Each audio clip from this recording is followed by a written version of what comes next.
فرمایا لوگو وَاذْكُرُوا نِعْمَةَ اللَّهِ عَلَيْكُمْ اِذْ كُنْتُمْ أَعْدَاءً فَأَلَّفَ بَيْنَ قُلُوبِكُمْ فَأَصْبَحْتُمْ بِنِعْمَتِهِ إِخْوَانًا۔ لوگو اللہ کی اس نعمت کو کبھی نہ بھولنا جس نعمت کی تشریف آوری سے پہلے تم آپس میں دشمن تھے، ایک دوسرے کے خون کے پیاسے تھے، ایک دوسرے کو دیکھنا گوارا نہیں کرتے تھے۔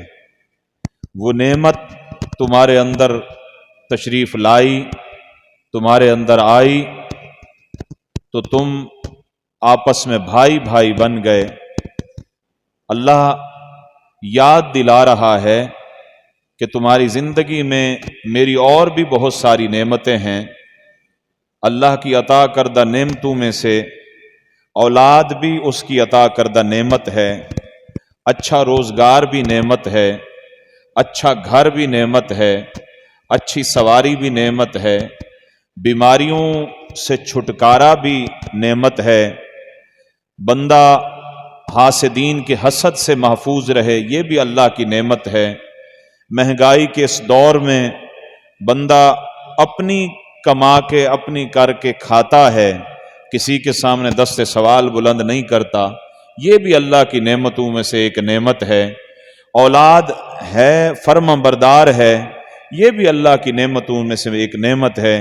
پھر انسان خارجی اور حصی نعمتوں پر، اللہ کی عطا کردہ نعمتوں پر غور کرے، دیکھے کہ ہاتھ کتنی بڑی نعمت ہیں۔ ان نعمتوں کا اندازہ اس کو ہے جو ہاتھ کی نعمت سے محروم ہے۔ آنکھیں نعمت ہیں، ان نعمت کی قدر وہ جانتے ہیں کہ جو آنکھوں کے نور سے محروم ہیں۔ پاؤں بھی نعمت ہیں۔ اللہ کریم نے الغرض فرمایا ان تعدوا نعمت اللہ لا تحصوها۔ لوگو اپنی اس چند روزہ زندگی میں میری طرف سے عطا کردہ اگر نعمتوں کا حساب لگانا چاہو تو میری عطا کردہ نعمتوں کا تم حساب نہیں لگا سکتے، لیکن ان ساری نعمتوں سے بڑی نعمت وَاذْكُرُوا نِعْمَةَ اللَّهِ عَلَيْكُمْ إِذْ كُنْتُمْ أَعْدَاءً، ساری نعمتوں سے بڑی نعمت میرے محبوب کی تشریف آوری ہے، میرے محبوب کی ولادت باسعادت ہے، میرے محبوب کا تمہارے اندر آ جانا ہے۔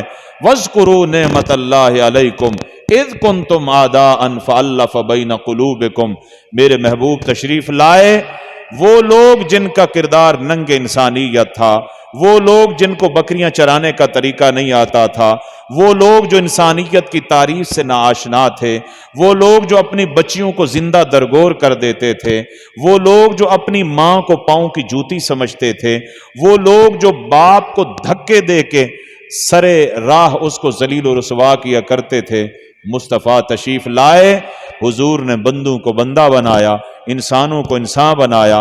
حضور نے بیٹی کی عظمت بتائی، ماں کے قدموں کے نیچے جنت رکھ دی، باپ کے لیے فرمایا اس کی رضا میں خدا کی رضا ہے، فرمایا باقی بہت ساری نعمتیں میری ہیں جن سے تم استفادہ کرتے ہو، لیکن ان ساری نعمتوں سے اگر کوئی بڑی نعمت ہے تو وہ میرے مصطفیٰ کی تشریف آوری ہے۔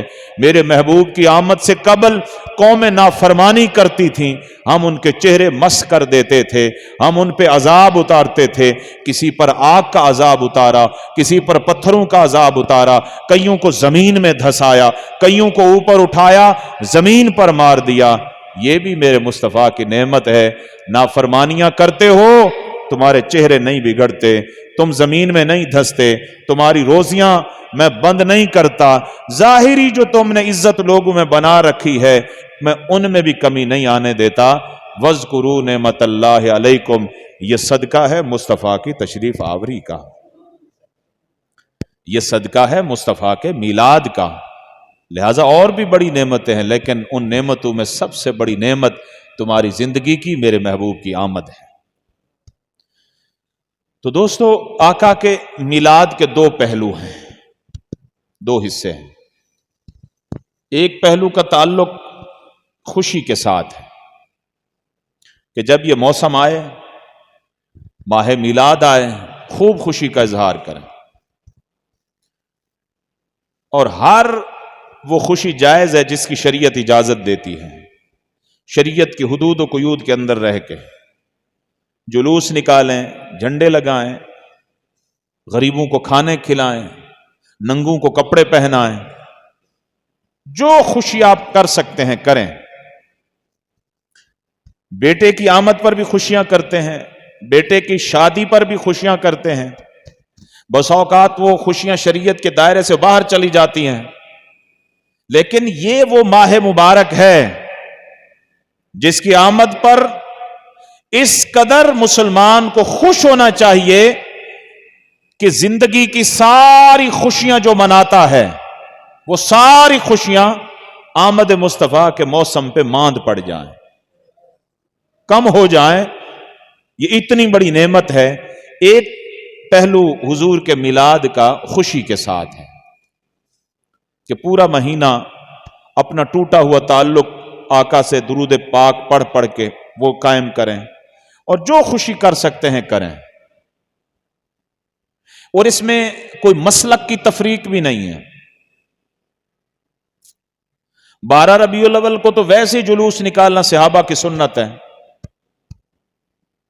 اگر کوئی ہمارا دوست یہ سمجھتا ہے کہ جی 12 ربیع الاول کو آقا علیہ الصلوۃ والسلام کی ولادت، حضور کی تشریف آوری اور آقا کے میلاد کی جو خوشی کا جلوس ہے، اس کی شریعت میں کیا حیثیت ہے، تو آپ اگر 12 ربیع الاول کے جلوس کو آقا کا میلاد سمجھ کے نہیں نکلنا چاہتے تو میں آپ کو ایک اور دلیل دینا چاہتا ہوں۔ اس میں تو اس کے سنت ہونے میں تو کسی کا کوئی اختلاف نہیں ہے۔ آقا علیہ السلام نے جب مکہ سے ہجرت فرمائی، مدینہ تشریف لے گئے، آقا نے جب مدینہ کی سرزمین پہ قدم رکھا،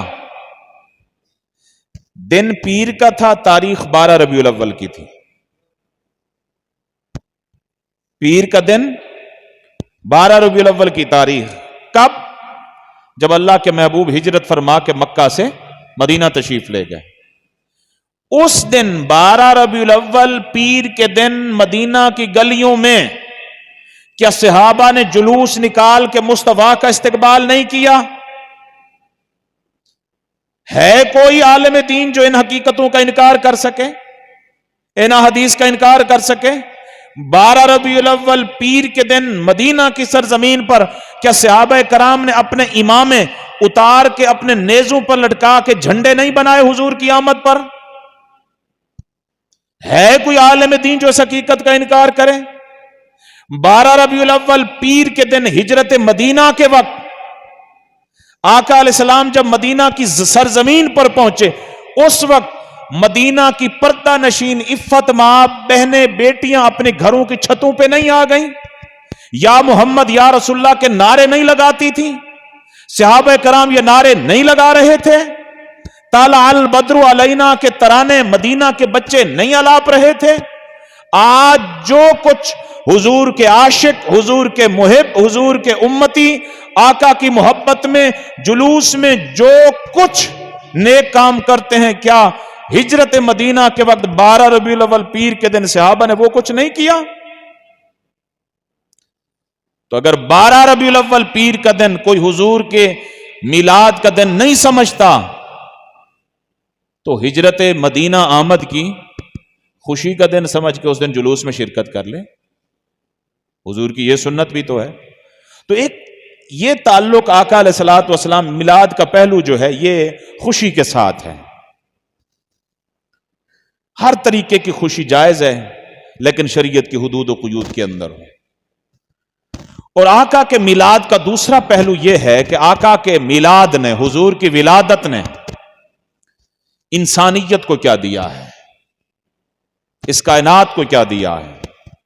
انسانیت کے جو حقوق غصب کیے جاتے تھے، اللہ کریم نے اپنے محبوب پر جب قرآن نازل فرمانا چاہا تو ان آیات میں یہ آیت بھی واضح طور پر رکھی، وما ارسلناک الا رحمتا للعالمین، محبوب ہم نے آپ کو سراپا عالمین کے لیے رحمت بنا کے بھیجا ہے۔ حضور نے آ کے دلوں کو فتح کیا ہے، دلوں کو فتح کیا ہے، گردنوں کو فتح نہیں کیا۔ آقا نے دل جیتے ہیں لوگوں کے۔ تو جس معاشرے میں آقا علیہ السلام تشریف لا رہے تھے اس معاشرے میں بہت ساری خرابیاں تھیں، اور ان خرابیوں کی اصلاح کی بنیاد حضور نے ڈالی۔ سب سے پہلی خرابی اس معاشرے میں کیا تھی؟ وہ معاشرہ اپنے آپ کو بیٹیوں کا باپ کہلوانا مناسب نہیں سمجھتا تھا۔ بیٹیوں کی ولادت، بیٹیوں کی پیدائش ان کے ہاں معیوب تھی۔ قرآن مجید کہتا ہے اذا بشر احدهم بالانثى، اذا بشر احدهم بالانثى ظل وجهه مسودا وهو كظيم۔ کسی کی بیوی اگر حمل کی امید کے ساتھ ہوتی، بچہ پیدا کرنے کا وقت آتا، یہ گھر کے باہر بیٹھے انتظار کرتے کہ ابھی دائی آ کے کیا خبر دیتی ہے۔ دائی اگر آ کے بتاتی اذا بشر احدهم بالانثى کہ تمہارے گھر میں بیٹی پیدا ہوئی ہے، یہ سن کر ان کے چہرے سیاہ ہو جاتے تھے، خوشیاں اڑ جایا کرتی تھیں۔ تھوڑی دیر کے بعد اپنے ہاتھوں سے قبر کھودتے، اپنی لخت جگر اپنی بیٹی کو زندہ درگور کر دیا کرتے تھے۔ مصطفیٰ کی ولادت باسعادت ہوئی، اللہ کریم نے مصطفیٰ کو عالمین کے لیے رحمت بنا کے بھیجا۔ مصطفیٰ کی آمد کے سال جتنی عورتیں حمل کی امید کے ساتھ تھیں، اللہ نے سب عورتوں کو بیٹے عطا فرمائے۔ جن جن علاقوں میں بیٹیوں کو قتل کر دیا جاتا تھا، بیٹیوں کا وجود برداشت نہیں کیا جاتا تھا، ان علاقوں میں مصطفیٰ کی ولادت باسعادت کے سال جن عورتوں کے ہاں بچوں کی پیدائش ہونی تھی، اللہ نے فرمایا فرشتوں ان عورتوں کے ہاں بیٹوں کی ولادت ہو، بچوں کی ولادت ہو۔ مولا وجہ کیا ہے؟ فرمایا میرا مصطفیٰ عالمین کے لیے رحمت بن کے جا رہا ہے۔ ان لوگوں کے ہاں بیٹیوں کو زندہ درگور کر دینے کا رواج ہے۔ میرے محبوب کی ولادت ہو اور ساتھ میں بچیاں زندہ درگور کر دی جائیں تو یہ عمل میرے محبوب کی رحمت کے خلاف ہے۔ اللہ کریم نے اس سال ماؤں کو بیٹے عطا فرمایا، اور آقا علیہ السلام کو اسی ماحول میں، اسی معاشرے میں اللہ نے 4 بیٹیاں عطا فرمائیں۔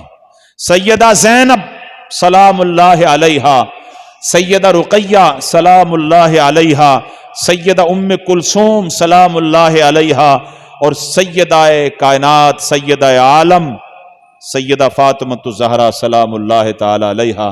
اس معاشرے میں حضور کو 4 بیٹیاں ملیں، ان 4 بیٹیوں سے حضور نے محبت اس معاشرے کو کر کے دکھائی۔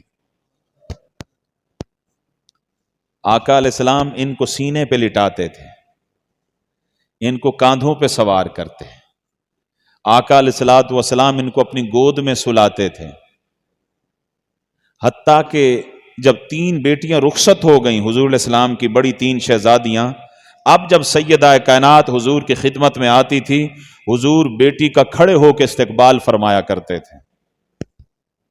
آقا کھڑے ہو جاتے، سیدہ فاطمۃ الزہرا سلام اللہ تعالی علیہا کے ہاتھ پکڑ کے حضور ہاتھ چوما کرتے تھے، اپنی کملی بچھا کے شہزادی کونین کو اس کملی پہ بٹھایا کرتے تھے،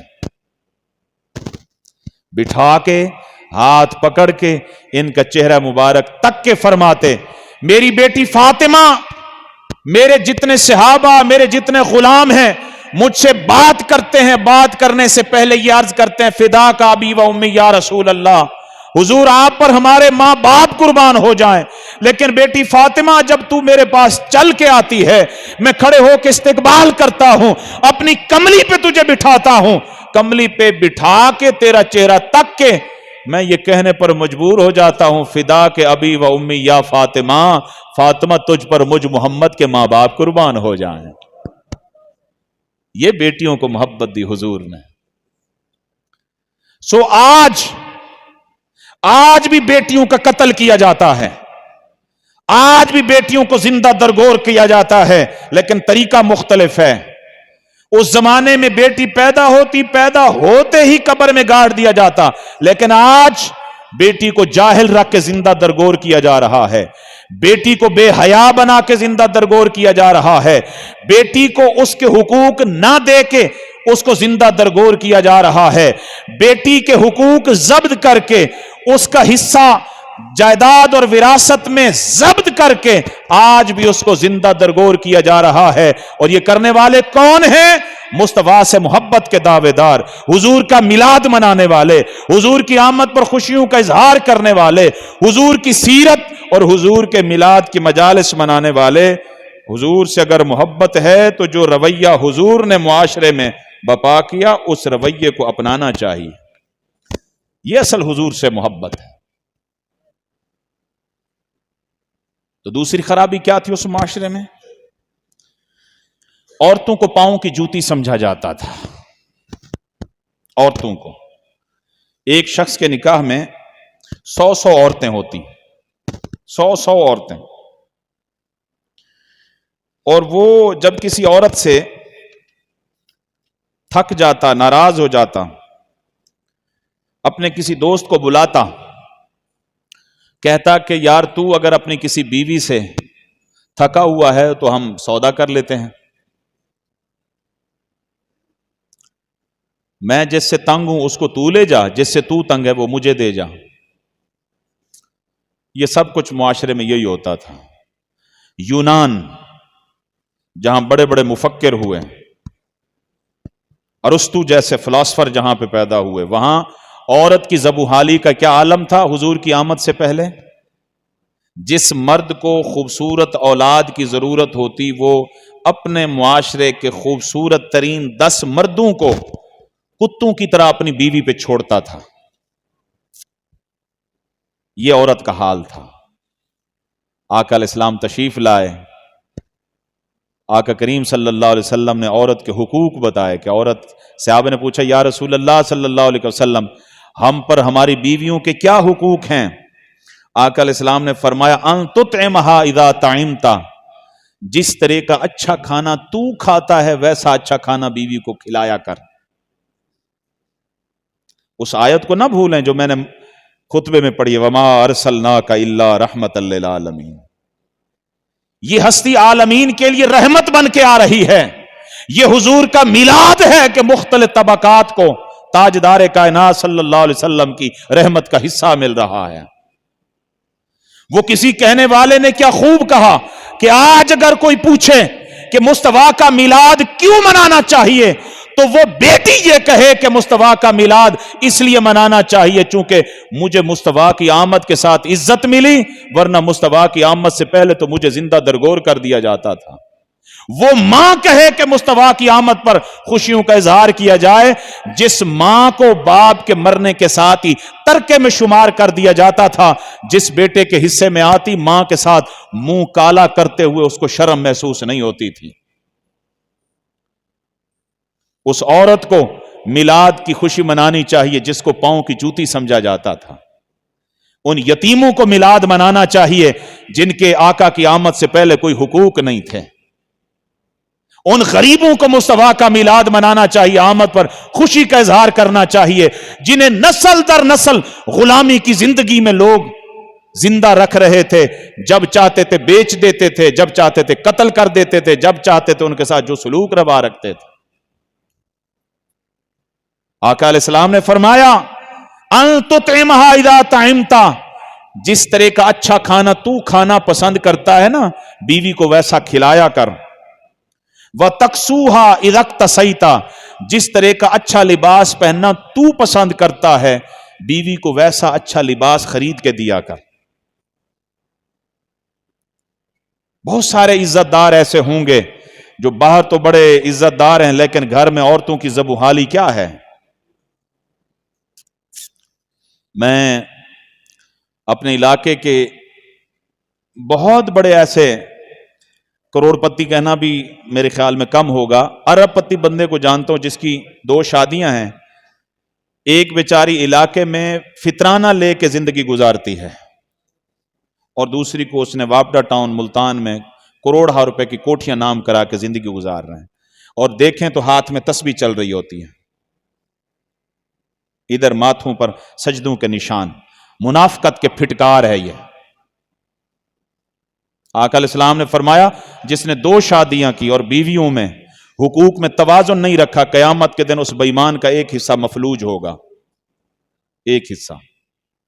فرمایا جس طرح خود کھاتا ہے بیوی کو ویسا کھلا، جیسا خود پہنتا بیوی کو ویسا پہنا، ولا تضرب الوجہ، اس کو چہرے پر مت مارا کر۔